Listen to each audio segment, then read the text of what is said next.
जय हिंद दोस्तों, मेरा नाम है सौद मिश्रा और आज हम लोग बात करेंगे एक मेजर अपडेट के बारे में जो कि बांग्लादेश से रिलेटेड है, बांग्लादेश म्यांमार से रिलेटेड है।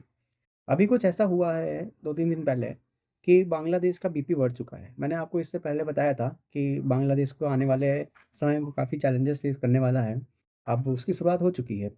रिसेंटली ये आप देख सकते हैं अपनी स्क्रीन पे ये न्यूज़ आई कि जो बांग्लादेश का बॉर्डर है भाई म्यांमार, ठीक है?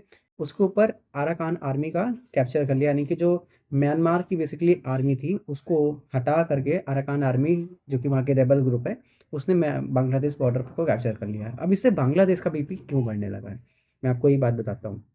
अभी एक मैंने आपको जैसे कि इससे पहले वाले वीडियो में बताया था कि जो एंटी इंडिया सेंटीमेंट है बांग्लादेश में वो ऑल टाइम हाई पे चल रहा है। ठीक है, उनका जो प्रोपेगेंडा लेवल है अगेंस्ट इंडिया वो अपने ऑल टाइम हाई पे चल रहा है और इसका मैं आपको अभी एक मेजर एग्जांपल दे देता हूँ। अभी हम लोग की 16 की जो अभी एनिवर्सरी हुई थी, जब हम लोग की 1971 वॉर विक्ट्री हुई थी इन बांग्लादेश, तो हमारे जो पीएम ने वो ये ट्वीट किया जिसे आप देख सकते हो। अब आप खुद इसको पॉज़ करके पढ़ लीजिए, क्या इसमें ऐसा कुछ लिखा है जिससे आपको कंडेमनेशन वाला है? लेकिन बांग्लादेश के कुछ लोग जो रैडिकल्स थे, वो भड़क गए। उनका कहना ये था, वो कंडेम करने लगे इस ट्वीट को और ये कहने लगे कि आपने हमारे में बांग्लादेश का अपमान किया है और ये किया है। अब हमारे देश का पीएम हमारे वॉर हीरोज़ को सेलिब्रेट नहीं कर सकता?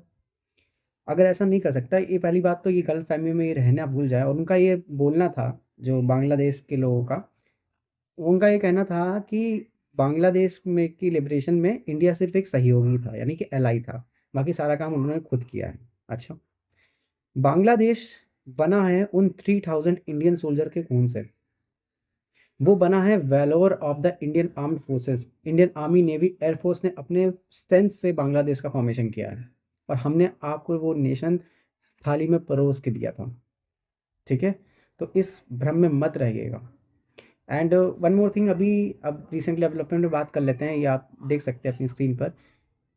ये अराकान आर्मी ने कैप्चर कर लिया है म्यांमार बांग्लादेश बॉर्डर को। वो बॉर्डर जो आप देख सकते हैं कि म्यांमार का ये जो रखाइन प्रोविंस है, इससे वो बांग्लादेश बॉर्डर शेयर करता है अराउंड 270 किलोमीटर्स के आसपास।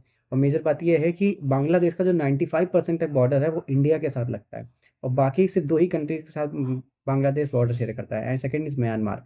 और म्यांमार के साथ भी बांग्लादेश के रिलेशन कोई बहुत अच्छे नहीं है। मैं आपको बता देता हूँ। अब अराकान आर्मी है क्या? अराकान आर्मी कह क्या रही है? अराकान आर्मी का ये कहना है, पहले थोड़ा-सा म्यांमार का कॉन्टेक्स्ट समझ लीजिए। म्यांमार में सिविल वॉर चल रही है काफ़ी पहले से और 2020 में म्यांमार में एक मिलिट्री कू हुआ, जिसमें जो म्यांमार की जो आर्मी थी, जो वहाँ की बेसिकली गवर्नमेंट की आर्मी थी, उसने वहाँ पे वहाँ की डेमोक्रेटिक गवर्नमेंट को ओवरथ्रो करके, वहाँ पे तख्ता पलट करके आंग सान सू की वहाँ पे गवर्नमेंट थी, उनको जेल में डाल दिया और वहाँ के जो आर्मी जनरल हैं, वो आके म्यांमार की गवर्नमेंट को लीड करने लगे। लेकिन हुआ ये कि इससे जो रेबेलियंस थे, रेबेलियन म्यांमार में बहुत पहले से हैं, ये अभी से नहीं है। म्यांमार के जो रेबेलियंस थे वो और ज़्यादा भड़क गए और वहाँ पे वॉर स्टार्ट हो गई। बहुत सारे हैं, लेकिन मैं 3 लोगों की बात करूँगा। 3 जो मेजर रेबेल्स अलायंस है, उसे बहुत ही फेमसली थ्री ब्रदरहुड अलायंस भी कहते हैं। पहला है अराकान आर्मी, जिसकी आज हम लोग बात कर रहे थे। दूसरा म्यांमार डेमोक्रेटिक लिबरेशन आर्मी। तीसरी है तांग नेशनल लिबरेशन आर्मी। ये तीनों का जो ब्रदरहुड अलायंस है, ये अगेंस्ट वहाँ की जो जुंता गवर्नमेंट है वहाँ के है। अब यहाँ का बांग्लादेश से क्या लेना देना? जो रखाइन प्रोविंस दिख रहे हैं जिससे आपका बांग्लादेश का बॉर्डर लगता है, इसके जो रखाइन प्रोविंस है, इसमें अराकान आर्मी आ चुकी है। उसने वहाँ की जो नेशनल आर्मी है उसको हरा के वहाँ पे कैप्चर कर लिया है मुंगागांव, जो वहाँ का एक टाउन है। और यहाँ से अब जो कंट्रोल है पूरा, जितनी भी पोस्ट है, पूरी अराकान आर्मी का है। अब अराकान आर्मी का स्टेटमेंट क्या है? अराकान आर्मी का स्टेटमेंट मैं आपको बता देता हूँ। ये जो कि हमने भी आपको पहले बताया था कि जो चट्टग्राम का एरिया है, यहाँ पे अल-कायदा और ये ये जमात-ए-इस्लामी वाले, ये मिल के रोहिंग्या का यू नो रिक्रूटमेंट कर रहे हैं to become a terrorist organisation. यहाँ पे उनको ट्रेनिंग दे रहे हैं और वहाँ पे अटैक परसिक्यूट करवा रहे हैं against the minorities of Bangladesh. जो वहाँ पे हिंदूज़ हैं, जो वहाँ पे बुद्धिस्ट हैं, और अराकान आर्मी में मेजॉरिटी ऑफ द लोग बुद्धिज़्म है, बुद्धिस्ट लोग हैं। और ये बुद्धिज़्म के, और ये लोग को रोहिंग्या से बहुत प्रॉब्लम है।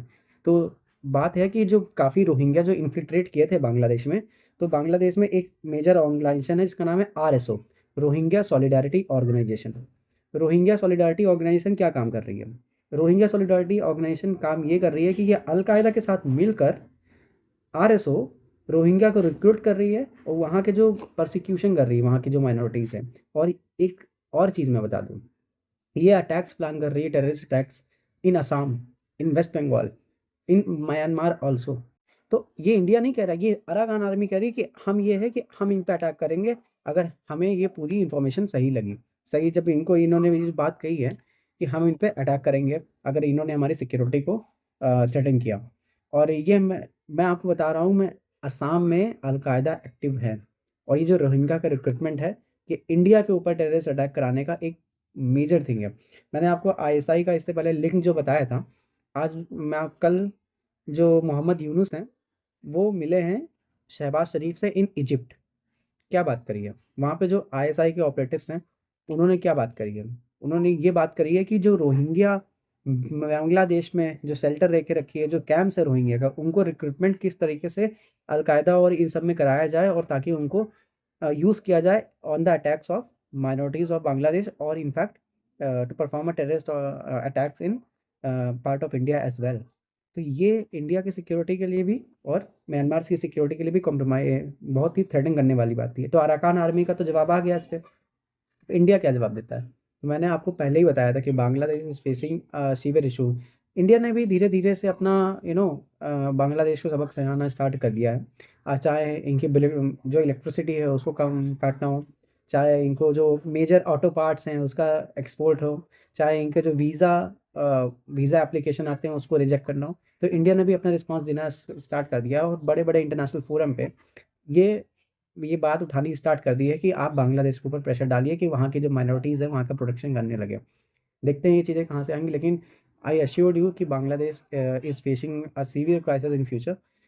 बांग्लादेश को बहुत प्रॉब्लम होने वाली है। ये बात आप लिख के ले लीजिए। तब तक के लिए उम्मीद है आपको ये बात पसंद आई होगी। जो अराकान आर्मी है इसका टोटल आपको मैं बता दिया कि ये बेसिकली अपने उसके लिए अपने आइडेंटिटी के लिए लड़ रही है। जो रखाइन प्रोविंस है उसकी इसको इंडिपेंडेंस चाहती है म्यांमार से और ये उनके खिलाफ भी लड़ेगी जो ये एक्सट्रीमिस्ट ऑर्गेनाइजेशन है इन बांग्लादेश।